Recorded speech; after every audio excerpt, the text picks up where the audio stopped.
La mission du Conseil supérieur de la formation et de la recherche stratégique, c'est d'abord de rassembler, de mutualiser et de soutenir. Ce n'est pas un organe visant à contrôler ou à monopoliser, c'est un espace qui vise à rassembler tous les opérateurs financiers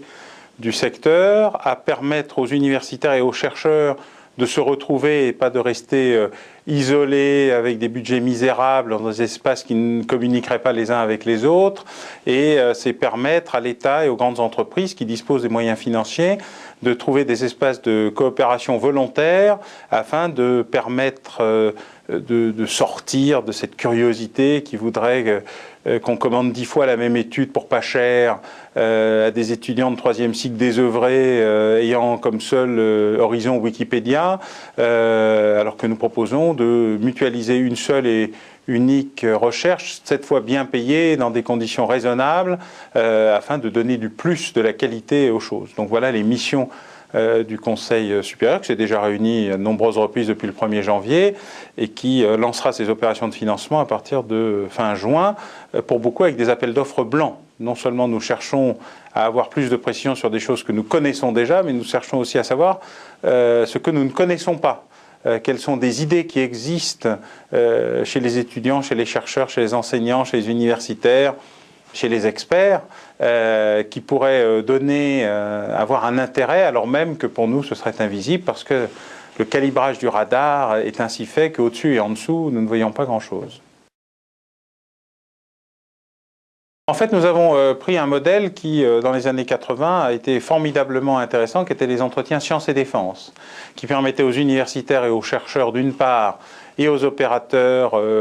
policiers, militaires, diplomates, hauts fonctionnaires, français et étrangers, de dialoguer ensemble sur des sujets communs, alors que la logique du précaré l'emporte en général. Nous souhaitons d'abord que toute la communauté de l'enseignement et de la recherche se retrouve, dialogue, discute et permette de faire pour ce qu'on appelle les sciences molles, ce qui a été formidablement réussi dans les sciences dures, c'est-à-dire des rassemblements de compétences et de volontés pour obtenir de la ressource et du financement au niveau français, européen et international, de permettre de la même manière que les mêmes universitaires et chercheurs aient un soutien et des capacités de développement et de recherche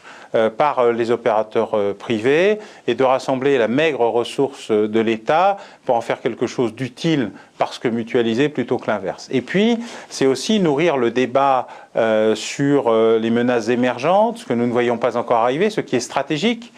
La stratégie, c'est l'art et la manière de conduire une guerre, même quand elle n'est pas militaire. Et donc, c'est vraiment un espace de liberté dans le dialogue, le partage de l'information, la critique de ce qui est proposé, comme ceci n'avait jamais pu être réalisé jusqu'à présent. Alors, les premières assises essuient les plâtres, mais j'espère que les premières assises, associées au lancement du conseil scientifique du CSFRS, qui est vraiment très ouvert, très divers, très féminisé, et du lancement des appels d'offres blancs, créeront une dynamique de la pensée libre sur les questions stratégiques. On peut dire que c'est aussi pire qu'ailleurs, ni mieux ni pire, bien au contraire. La situation, c'est qu'en fait, on a cessé de conceptualiser les problématiques stratégiques à partir du moment où la dissuasion du nucléaire était l'alpha et l'oméga de toute pensée militaire. Ça a très très bien marché de l'après-deuxième guerre mondiale jusque dans les années 90. La chute du mur de Berlin nous avait amené à penser un peu bizarrement que l'ennemi rouge allait devenir un ennemi jaune, mais grosso modo nous avons affaire à la même chose. Or les événements du 11 septembre, mais pas seulement, nous ont démontré désormais que nous ne savions plus identifier clairement l'adversaire ou l'ennemi, que nous étions face à une asymétrie généralisée de l'ensemble des phénomènes de menaces émergentes, que nous voyions réapparaître des empires qui avaient disparu, l'Empire ottoman, l'Empire perse, mais que nous ne comprenons plus rien à ce qu'était la culture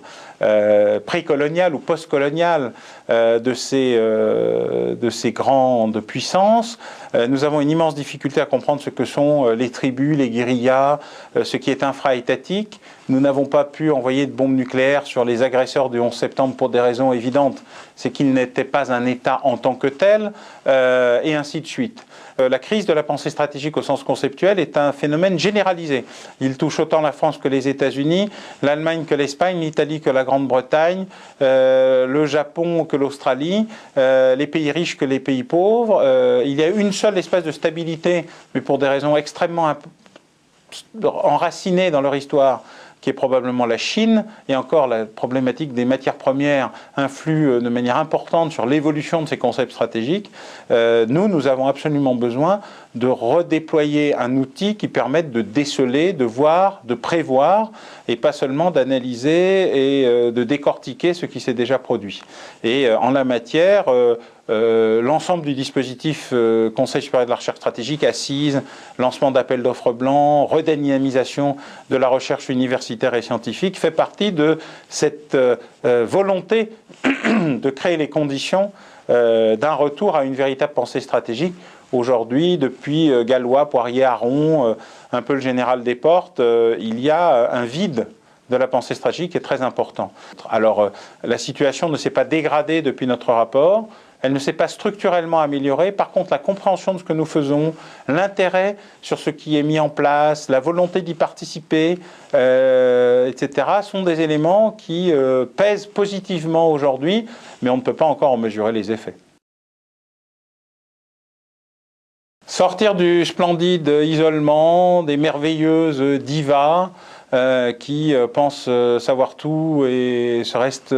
dans leur coin, de ceux qui pensent vraiment mais qui sont isolés parce qu'en France il n'y a pas de polémologie, d'études de défense, d'études stratégiques, d'études diplomatiques, tout ça n'existe pas. Il n'y a pas de discipline et donc pas d'enseignants ou des enseignants clandestins comme c'était le cas pour la criminologie avant la création de la chaire du Conservatoire des arts et métiers. La France est un pays étrange qui a inventé pour beaucoup ces disciplines, qui les a maîtrisées au sens mondial du terme, c'était le cas pour la diplomatie pendant de nombreuses années. Le français était la langue diplomatique de référence, mais qui ne sait pas enseigner les choses relevant de l'art de la guerre, de la pensée stratégique, de la pensée militaire, de la pensée diplomatique, de la pensée criminologique. Et donc il va falloir réhabiliter tout cela, c'est notre grande priorité, permettre l'émergence de ce qui existe déjà clandestinement, qu'on ne voit pas, mais dès qu'on cherche, on trouve, permettre à tous ces universitaires, ces chercheurs, ces scientifiques, ces experts de se connaître, de dialoguer ensemble, de se reconnaître, et puis ensuite de travailler et nous d'aider à leur donner les financements nécessaires pour qu'ils sortent de cette extraordinaire paupérisation qui veut qu'on leur accorde aimablement 5 000 € par an et qu'ils vivent en volant les photocopieuses du dessous et le téléphone d'en dessus sans véritable travail. Et puis évidemment permettre aux grandes institutions privées qui sont là et qui elles vivent comme l'IRIS et d'autres d'être présentes sur le marché de la recherche en leur donnant les moyens enfin de nous faire des propositions sur des sujets que nous ne voyons pas, que nous n'avons pas regardés, que nous n'avons pas vus et dont elles pensent qu'ils sont importants au sens véritablement stratégique du terme.